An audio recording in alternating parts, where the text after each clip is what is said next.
John chapter 14 verse 27. Peace I leave with you, my peace I give you.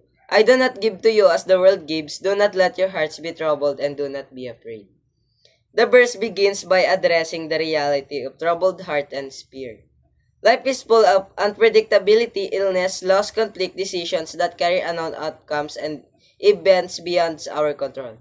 Human beings naturally respond to uncertainty with anxiety, worry, and sometimes paralysis. Jesus validates our emotional experience of the unknown. He does not dismiss uncertainty or pretend life is entirely controllable. Recognizing uncertainty is the first step in learning to navigate. It affirms that it's natural to feel unsettled by life's unknowns. Jesus contrasts his peace with the kind of peace the world offers.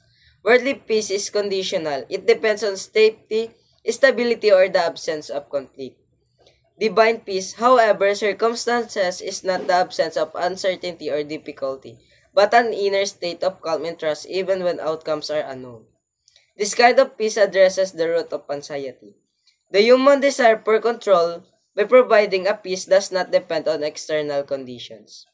Jesus invites believers to rest in something more stable than the ever-changing world. In the midst of uncertainty, true peace is an inner anchor allowing us to act and endure without being overwhelmed by fear. Do not let your hearts be troubled and do not be afraid. Fear is the natural emotional response to uncertainty.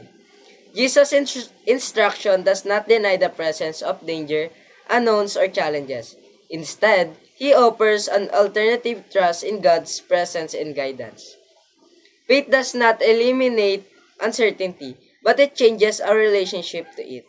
Where fear might immobilize, as trust allows movement, decision, and courage. Faith transforms uncertainty from a source of paralyzing anxiety into an opportunity for spiritual growth and reliance on God's wisdom. Addresses both the mind and the spirit. Psychologically, it reminds us that worry and fear are normal reactions to uncertainty.